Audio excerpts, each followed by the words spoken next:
News. 2027 में जिस समय सत्ता में हम लोग शामिल हुए, सत्ता मिली, उस समय सबसे पहले इतनी कड़ी कार्रवाई सीतापुर में इन भूमाफियों के ऊपर होगा कि इनकी पुश्तें भी याद करेंगे कि यहाँ के मानियों का भूमाफियाओं से कड़ा साठगांठ है।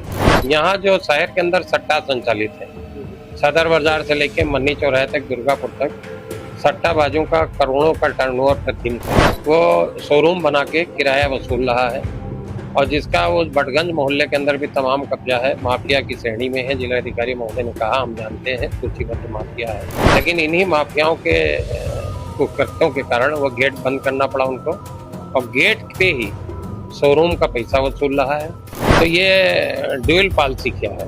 अगर दल आपको खराब लगता है, दल की पॉलिसी खराब है तो मेरे तरफ आ जाइए, और मेरा वाला जब खराब करे तब फिर उधर चले जाइए।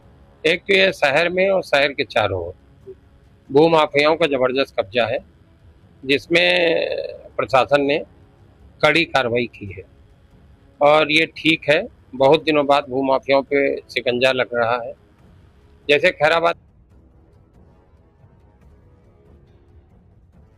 स्टेशन के सामने सिटी मैजिस्ट्रेट महोदया खुद गई थी और पहले वो वाली प्लाटिंग एक बार रोकी गई। अब उनका दुस्साहस देखिए भू माफियाओं का कि उन्होंने प्रशासन के रोक के बावजूद दोबारा फिर चालू कर दिया। उसी जगह पे बैठ के प्लाटिंग कर रहे थे गिरोह बना के। जब दोबारा गिराई गई और उन्हीं की प्लाटिंग, ये हमारे पड़ोस में निगम की भी है, निगम जी वाला जो उन्होंने बेचा है, उसमें एक माननी का कोने पे भूमि पूजन भी हो गया है। उनके परिवार के लोग भूमि पूजन भी कर गए हैं। ये इस बात का प्रमाण है कि यहाँ के माननियों का भू माफियाओं से कड़ा साठगांठ है। मेरी जिलाधिकारी महोदय से मांग थी कि इनके ऊपर कड़ी कार्रवाई हो, इनको भूमाफिया की श्रेणी में लाया जाए, इनके ऊपर गैंगस्टर लगाया जाए, गैंगस्टर लगा के बड़ी कार्रवाई की जाए, ताकि आइंदा इस तरीके से गिरोह को संचालित करके सीतापुर के इर्द गिर्द लोग जमीन खरीदने और बेचने का दुस्साहस न करें। दूसरा इशू वो था पीछे जो वो परागपुर में वो आमरण अनशन पे बैठे राम सिंह राजपूत मोदी बिरादरी के, उनके विषय में बात हुई। यहाँ जो शहर के अंदर सट्टा संचालित है, सदर बाजार से लेके मन्नी चौराहे तक, दुर्गापुर तक, सट्टाबाजों का करोड़ों का टर्नओवर प्रतिदिन का है। गैंग संचालित कर रहे हैं और गरीबों का करोड़ों रुपए की सट्टाबाजी में प्रतिदिन नुकसान हो रहा है, परिवार बर्बाद हो रहे हैं, खाने के लाले पड़ रहे हैं, पुलिस के संरक्षण में हो रहा है, जिसके ऊपर मेरी जिलाधिकारी महोदय से मांग थी कि पुलिस विभाग से बात करके इसके ऊपर अंकुश लगाया जाए। तीसरा, government inter college GIC college के गेट पे एक माफिया का कब्जा है।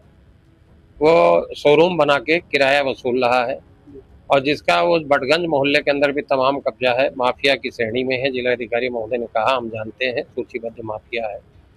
GIC के गेट पे हम लोग पढ़ने जाते थे, वो मेन गेट खुला रहता था, लेकिन इन्हीं माफियाओं के कुकृत्यों के कारण वो गेट बंद करना पड़ा उनको और गेट पे ही शोरूम का पैसा वसूल रहा है। हमने इन सब बातों को लेकर जिलाधिकारी महोदय से कहा कि इनके ऊपर कड़ी कार्रवाई की जाए, इनका ध्वस्तीकरण किया जाए, इन माफियाओं के खिलाफ पुनः मुकदमा दर्ज करके गैंगस्टर की कार्रवाई हो। 27 के अंदर उत्तर प्रदेश में क्या परिवर्तन होगा? कांग्रेस बहुत मजबूती के साथ उभर के आएगी और जो लोग आज ये मान के बैठे हैं, प्रशासन के भी लोग, जिस तरीके के लोग आज ये मान के बैठे हैं कि ये भारतीय जनता पार्टी की सत्ता हमेशा रहेगी, हम ऐसे संरक्षित और पल्लवित होते रहेंगे, वो उत्तर प्रदेश से बुरिया बिस्तर समेटेंगे और उनके सपनों का नाश होगा।